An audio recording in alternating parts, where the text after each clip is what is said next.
Hey there mga my loves, Virgo! Thank you so much for always staying here with me in this channel. So bago tayo magsimula, mayroon pa tayong new channel, ang Dalnim. Ang link niya na ay nasa description box. So dyan ay collective readings for all signs. So kahit ano pang zodiac sign nyo, pwede kayo doon. So maaaring makaresonate din kayo sa mga readings there.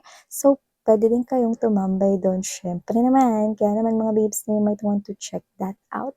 Ang link niyan ay nasa description box. So yeah, maraming salamat no sa inyong walang sawang suporta here and there. So hi and hello new subscribers. By the way, my name is Yan.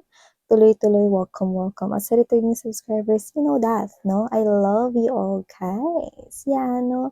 So, tayo natin dito mga views sa tayong gender, BILAC, LGBT, cross-watchers, you're all welcome here. And you have your free will at the end of the day. Syempre naman malaya kayong gawin yan. So, alamin natin ang inyong energies, Virgo. Spirits and Angel Guides, Archangel Michael, maraming salamat. This is for Virgo. This reading is for Virgo. Tell me something about Virgo, please. Tell me something about Virgo.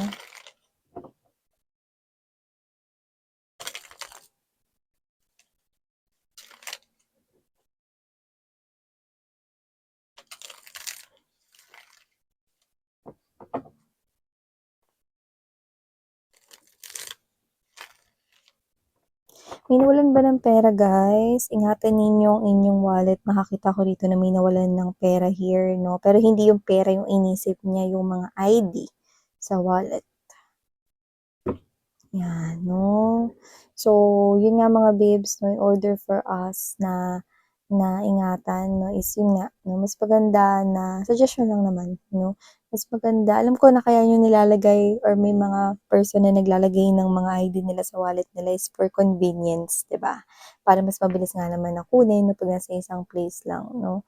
Pero yun nga, no, if ikaw to na medyo, alam mo yun, no, pagkakasarapan ng kwentuhan or parang ikaw to na pag-antok ka 'no, minsan nakakalimutan mo 'no, kung saan mo nalalapag yung bagay, hindi lang yung wallet mo or what, 'di ba?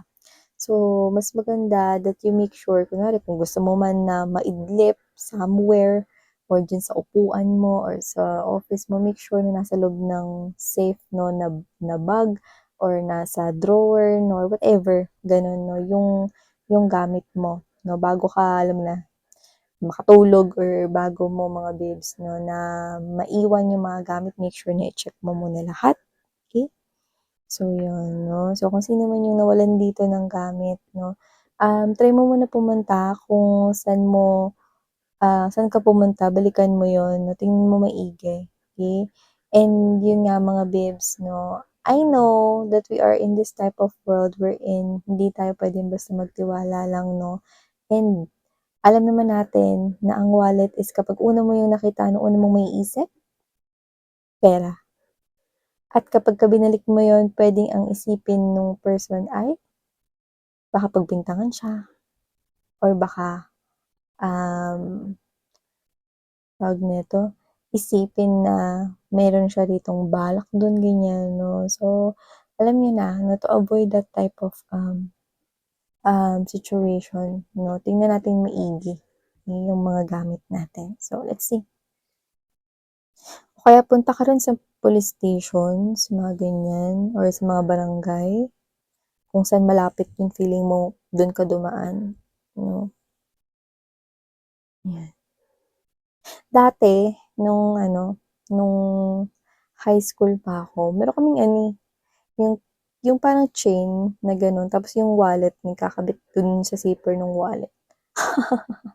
Tapos yung isa nakaangkla dun sa sa lalagyan ng sinturon or lalagyan ng sinturon ng palda namin dati.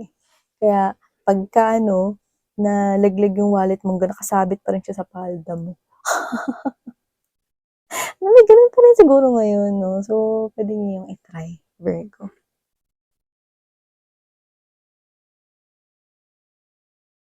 Hmm.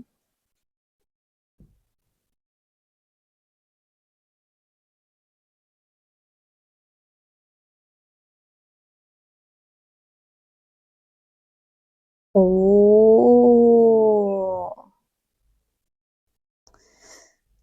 ganda guys. May nangangako rito, pangako ng panghabang buhay sa'yo. Yung iba nasa buhay niyo na 'to, may relationship na kayo, yung iba paparating pa lang siya, bagong energy 'to para sa iba.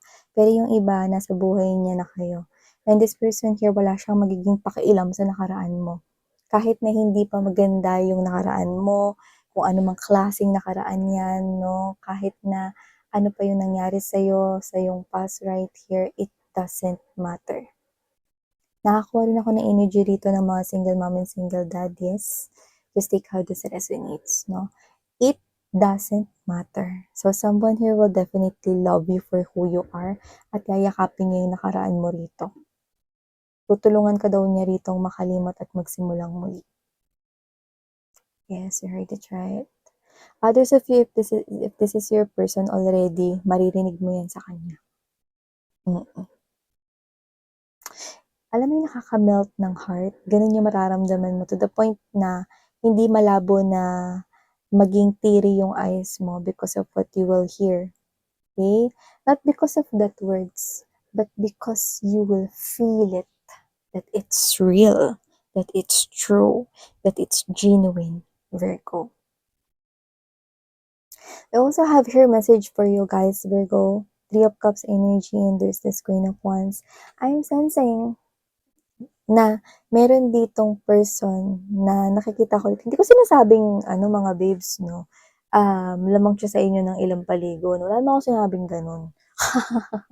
Pero meron ditong may itsura 'no, puwedeng siyempre wala tayong gender dito 'no, may itsura 'no, like literally kaya kasi siya lumalabas bilang may itsura rito is a lot of people here is yun yung sinasabi. So whether gwapo siya sa paningin mo or hindi, whether maganda siya sa paningin mo or hindi, mas marami pa rin yung nakakita rito na physically attractive siya.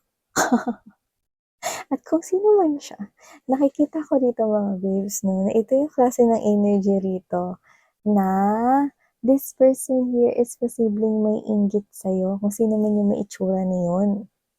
Yan 'no, may inggit siya sa'yo rito to the point na ang dami mo raw kasing kaibigan, ang dami mo raw kasi rito na parang mga taong gustong makipagkilala sa'yo 'no, at ayaw niya 'no, parang naiinis siya sa'yo at first tapos naghihiwagaan siya, bakit ang daming mga umaaligid sa'yo, bakit ang daming gustong makipag-usap sa'yo, bakit ang daming gustong makipag-friend sa'yo.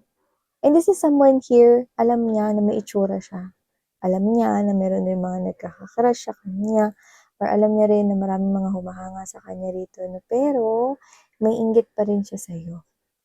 Yan, 'di ba? So, whatever the case may be, I'm sensing this person here, naiinggit siya sa'yo. I think in terms of the people around you. Iba kasi yung kanya, yung kanya kasi, compliment yun na parang, "Uy, ang gwapo mo naman, uy, ang ganda mo." Kahit ano bagay sa'yo. Pero yung iba yung friends, eh. Kasi ikaw, marami kang friends na alam niyang nagiging totoo sa'yo, okey? Alam mo kung bakit? Kasi medyo mahirap siyang lapitan. And I think kailangan niya ng alam mo yun, baguhin rito yung approach niya. Kasi medyo ano siya, ilag siya, eh, 'no? Hindi ko naman siya nakikitang nagsusungit sa mga tao sa paligid niya, na-appreciate niya nga yung compliment. Kaya lang, may something kasi sa ugali niya at sa energy niya na kailangan niyang baguhin in order to flip the game, 'no? Parang kailangan niyang baguhin yung game ng sarili niyang life dito kung gusto niya dito ng maraming friends na makikipagkaibigan talaga, makakasama sa lunch or makakakwentuhan, mga ganyan 'no. So, nakakaramdam siya dito na ng inggit sa'yo, Baka bago siya sa company ninyo or ikaw yung bago dun, pero ikaw yung maraming gustong makipagkaibigan sa'yo. Just take how this resonates. Puwede rin naman na bago ka sa neighborhood nila or siya yung bago sa inyo, mga gano'n, okey? So whatever the case may be, that's what I'm also picking up. And also, I'm picking up right here, Virgo, that with the World card right here and the Queen of Cups, definitely nakakuha ko rito ng Virgo, mga Virgo people na meant to be kayong mapadpad sa ibang bansa, like ibang bansa. So, hindi ko alam kung anong klaseng pakikipagsapalaran ang mangyayari sa inyo sa ibang bansa. Pero nakikita ko rito, no, that it's something here positive. will be beneficial to you. So, pwedeng success itong sinasabi na pakikipagsapalaran sa ibang bansa. So, baka iba nag-iisip kayo ditong mag-migrate or pwedeng magtrabaho sa ibang bansa. Yung nakikita ko rito, 'no, at may tagumpay doon. Kasi positibo yung nakukuha ko rito, eh. Okay? So, nakikita ko rito 'no, itong pakikipagsapalaran ninyo 'no, meron kayo diyang matatagpuan success sa pera, sa life ninyo, and even your love life. So, hindi ko alam kung diyan niyo na rin mami-meet 'no, yung person for you sa travel na 'yan or, whatever the case may be, I'm also picking up 'no, na ito ay pagbubukas ng panibagong mundo sa'yo, Virgo, at sa pamilya mo. Kung ano man 'tong mangyayari sa'yo dito, for some reason nakikita kong magiging sobrang matutuwa at maligaya yung mama mo, okey? So, iba sa inyo puwedeng mama's girl, mama's boy 'no, pero yung term na yun is dahil sobrang love niyo at sobrang close kayo sa mama ninyo, yun yung nakikita ko rito. So, kung sino man 'to nakikita ko rito na meron ditong success sa inyo at yung iba, yung tagumpay talaga ay nasa ibang bansa. So whatever the case may be, maybe others of you, you might not have it in mind yet, pero soon you will. Okay? Soon you will. And also, I'm picking up another message right here, Virgo, that with this Five of Swords energy and there's this Pen of Pentacles, Queen of Wands, I'm seeing right here that there is some kind of a, it's like, it's like a pot of gold to me, no?